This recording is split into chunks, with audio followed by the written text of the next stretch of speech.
My appellation is Darius, and today I wish to disclose to you a concealed fact that my spouse Zelda introduced into our matrimonial narrative, something I never anticipated. We have been united for 5 years, and from the very commencement, our affection has perpetually been profound and fervent. We both presumed we were the quintessential pair, prepared to confront any trial. Yet, the passage of time has steadily revealed that existence is not invariably as tranquil as foreseen.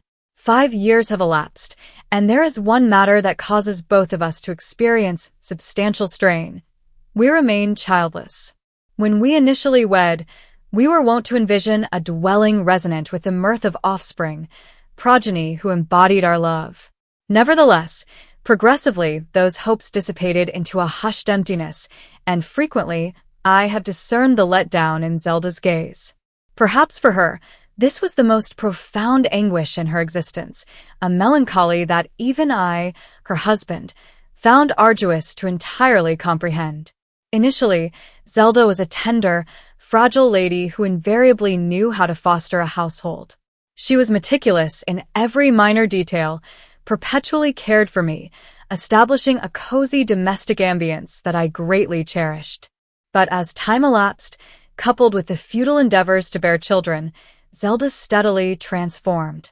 She grew short-tempered, easily annoyed, and somewhat uncouth, behaviors I had never witnessed in her before. Even the most trivial matter could provoke her irritation. I was aware Zelda was enduring profound distress, but that alteration rendered me apprehensive and uneasy. Matters escalated when Zelda began imbibing with companions, an activity she had never partaken in previously. She frequently ventured out in the evenings, congregated and drank with friends, and each instance she returned home, Zelda was inebriated, tottering into the residence.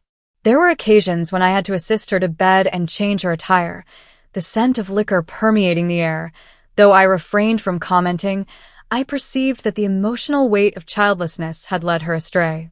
We visited the medical facility for a fertility assessment, and the outcomes were not as hoped. The physician declared that Zelda had well-being complications. Her womb was frail and exhibited indications of severe impairment. This rendered it exceedingly challenging for her to conceive. Upon hearing the news, Zelda utterly crumbled. She silently lowered her head. Her eyes appeared to plummet into emptiness, as if her world had just disintegrated. I comprehended that Zelda felt culpable towards me, believing she was the cause of our inability to form a complete family.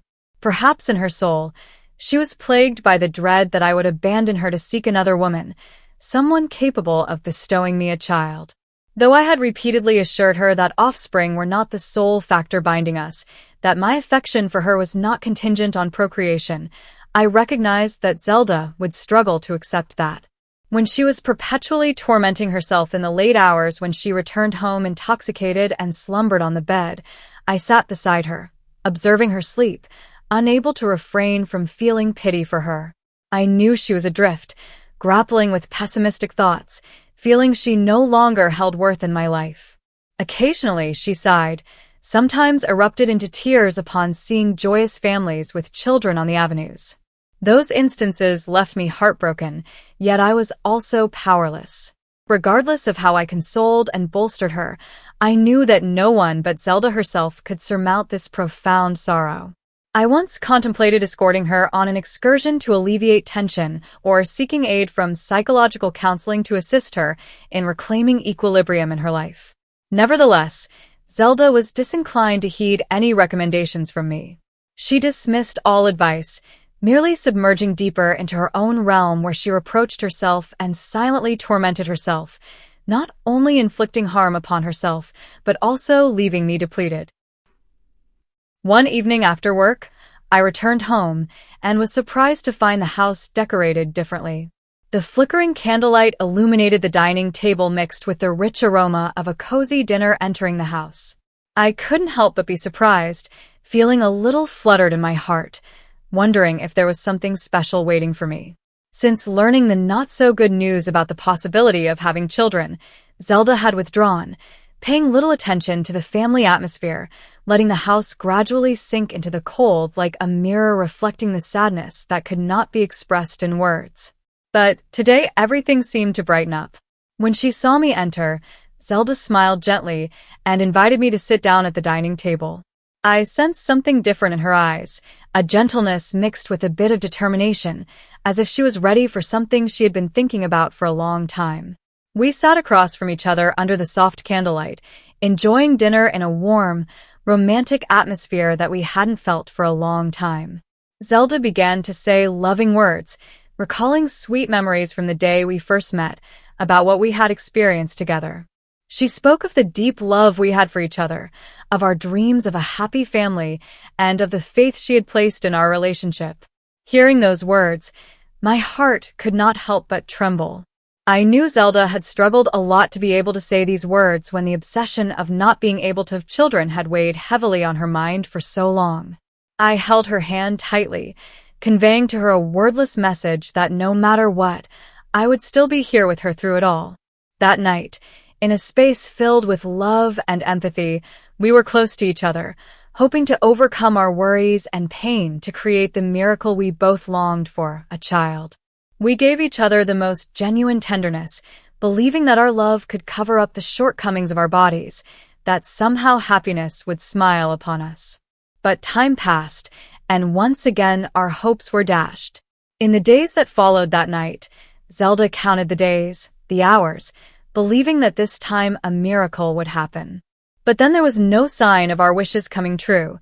There was only a fearful silence, a long emptiness, a repetition of what we had endured countless times before. Zelda fell into a deep despair, and I could feel the deep pain she was enduring. The light in her eyes slowly faded, hope once again slipping away, tearing my heart apart. We sat next to each other silently in the space filled with silence, but neither of us knew what to say because any words of comfort at this moment became meaningless in the face of such deep sadness. I could only hold her tightly, as if hoping that the hug would be able to ease some of the pain in our hearts. We tried our best, fought for this love, but sometimes some dreams are just too far away. That night, I just sat quietly beside her, letting her lean on my shoulder, silent until the end, just listening to Zelda's sobs in the dark night. One evening, as we sat together in the living room, Zelda suddenly broke the silence with a suggestion that I did not expect. Her eyes were hesitant, but her face was full of determination. She looked at me, took a deep breath, and said, "Honey, I have been thinking for a long time. Maybe we should find another way to have a child." I frowned, not understanding what she was trying to imply. Zelda paused for a moment. Her voice was soft but filled with determination. "I have found a few people. They're willing to help us. If you agree, you will do that with them to have a child. This is the only way for us to have a child without further disappointment." Her suggestion made me freeze. My whole body froze, unable to believe what I had just heard. How could Zelda think of such a thing? She was asking me to have sex with other women while we were still married. A feeling of disappointment and pain surged through me. My heart clenched. "No, Zelda, I can't do this," I said firmly, my eyes looking straight at her. "Do you understand that this could destroy everything we have, our love? Don't you think about that?" Zelda bit her lip, her eyes starting to water, but her gaze remained firm. "Darius, I know this is hard, but I have no choice. Do you understand that I have to endure this pain every day? I tried my best, but my body, I can't. Every time I think about us never having children, my heart feels like it's going to suffocate. I can't take it anymore. This is the only way, baby." I gazed at Zelda, sensing the anguish in her eyes, a sorrow that no amount of solace or encouragement could alleviate. She had endured too much, and I comprehended that not having children was not merely her own grief, but also the dread of losing the home we had labored so diligently to create. Deep within, she feared that one day I might abandon her because of this. I remained silent, torn between my ego and my duty to my family. Being with someone else solely to have a child was something I had never envisioned, but Zelda's eyes were imploring, brimming with yearning. They were the eyes of a worn-out, desperate woman still grasping her final glimmer of hope. Eventually, I nodded faintly, as if in hesitant consent. I didn't genuinely desire to do this, but I couldn't endure letting Zelda endure this agony alone. If this could truly bring her joy, then perhaps I was ready to make the compromise. Before long, Zelda discovered 2 young women who consented to assist. I don't know where she encountered them or how she persuaded them, and I didn't wish to inquire. Everything transpired so swiftly, and I was ensnared in a whirlwind that was challenging to describe. One day, Zelda informed me that the 2 young women would be visiting the house that evening. That evening, when the 2 young women arrived, Zelda had meticulously prepared everything. They were youthful, with gentle demeanors, both somewhat bashful upon entering the house. I felt the strain in the atmosphere, and the discomfort and embarrassment were apparent in all of our gazes. Zelda greeted them courteously, welcoming them into the living room where I awaited in a state of bewilderment. Zelda attempted to converse to relieve the tension. She sat beside me, clutching my hand tightly, imparting some bravery. But I understood that behind that tranquil facade, she too was grappling with intricate emotions, with the concealed pain she had concealed for so long. Ultimately, that moment arrived. Zelda rose, exited the room, leaving me and the 2 young women in an oppressive silence. I felt like an outsider in my own existence, a stranger to the room, to the individuals before me, and even to myself. A part of me yearned to stand up, depart from there, and surrender everything, but the other part was restrained by Zelda's desperate look before she left the room. One morning, Zelda received a call from one of the young women. After concluding the conversation, she turned to gaze at me, her countenance filled with emotion, her eyes brimming with tears. "She's exhibiting signs of pregnancy, dear." My heart quivered, both astonished and elated, partly because I couldn't believe what I had just heard, but also because I couldn't suppress the abrupt joy that welled up in my heart. I looked at Zelda, witnessing her eyes illuminate with a radiant and blissful glow, a happiness I hadn't seen in ages. The following day, Zelda arranged for the young woman to visit the hospital for an examination. Zelda and I accompanied her to the clinic, and we sat there apprehensively awaiting the outcomes. No one uttered a word, just stillness in the suffocating air. The ticking of the second hand in the waiting area seemed interminable. When the physician emerged, he smiled and declared that the young woman was indeed expecting. At that instant, I observed Zelda erupt into tears, tears cascading down her cheeks. She couldn't restrain her emotions, clasped my hand tightly, sobbed both relieved and brimming with the joy she had longed for so ardently.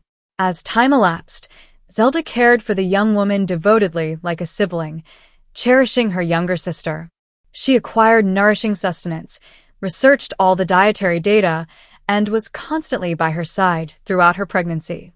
They swiftly grew close, and Zelda ensured that the infant in her womb would receive the finest care. As the months passed, the young woman's belly expanded, and the day of the infant's arrival neared.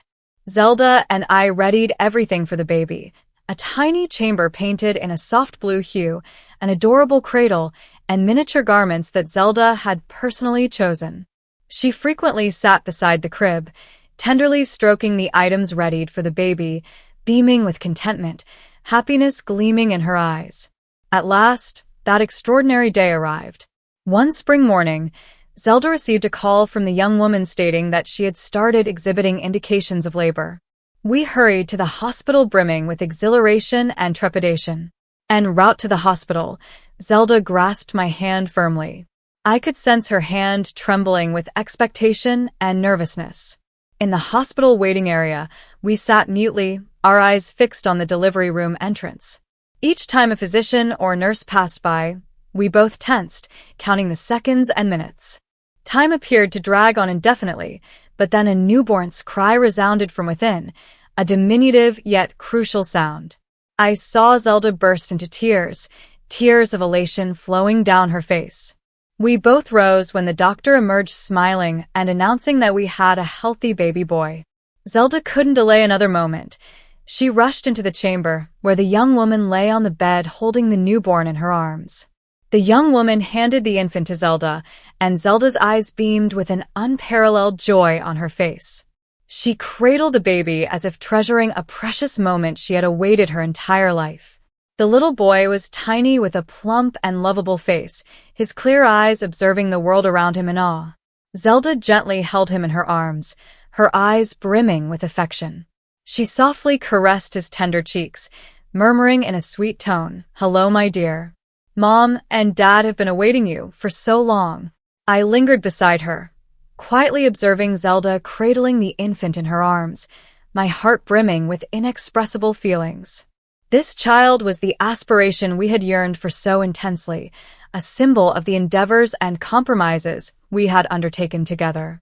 From that instant, I recognized that our lives would transform eternally. Zelda bestowed upon the baby all her affection and attention from the very start. She nurtured the baby with profound love and devotion, as if to compensate for the arduous days that had transpired. The baby had become the optimism, delight, and renewed energy of our modest household, and each day when I witnessed Zelda's joyous eyes as she holds her baby, I sensed the tenacity and boundless love of a woman I will perpetually treasure. With the advent of the child, the disputes and discrepancies that had been brewing between Zelda and me appeared to steadily dissolve. The child we had yearned for entered our lives, ushering in a fresh surge of hope and contentment that seemed to have eroded over the years of adversity. For Zelda, the child was a redemption, a solace for the profound anguish she had suffered. She committed all her love and time to the child, cherishing each moment with genuine affection. I perceived her as a transformed individual, a tender, selfless, and adoring mother. Nevertheless, deep within, I couldn't suppress having ambivalent sentiments. The resolution we had reached to have this child was not a straightforward one, and occasionally I pondered if we had genuinely chosen the correct course in pursuing that route. The child was my own flesh and blood, but the manner in which it arrived left me with numerous apprehensions, a weight of contemplation that will likely accompany me for the remainder of my life. Regarding the young woman who delivered the child, after fulfilling her responsibility, she progressively distanced herself from our lives. Zelda organized everything for her, ensuring she would possess a secure future. The young woman departed silently, leaving behind nothing but a healthy and joyful child. Sometimes I reflect on her, filled with appreciation for her sacrifice and bravery, but also questioning if she harbored any remorse for entrusting this child to us. Through all that I have experienced, I have comprehended that love is occasionally neither uncomplicated nor effortless. In the most trying moments, we have had to confront choices and compromises that no one could have envisaged. Events did not unfold as anticipated, and to attain happiness, sometimes one must traverse arduous paths.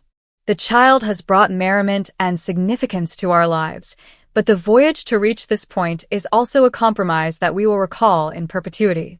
Most crucially, I grasped that love is not merely about tender moments or pledges. Authentic love is the capacity to support each other, persevere, and surmount the trials that life presents, even at the expense of some of our pride and tranquility. I learned to comprehend Zelda more deeply and accept that we are not invariably flawless and not every decision is entirely correct, but the sole certainty is that we invariably strive for the best for one another.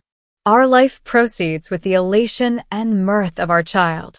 Our child, though the journey to parenthood was not smooth, though the weight of childlessness has been alleviated, I am aware this encounter will forever be an imprint in our lives. Will we remain content indefinitely, or will we encounter another trial? I am uncertain, but what I am sure of is that we have traversed a considerable distance, and now our family enjoys a fresh commencement with a new baby, a novel hope in this abode. This child will mature unaware of the sacrifices and obstacles we have endured to have him, but perhaps merely witnessing his grin daily, our anguish and sorrow will gradually be alleviated. Despite everything, I vow to myself to ensure this child grows up joyfully, develops in love and harmony in matrimony and family life. Matters do not always progress smoothly or as anticipated.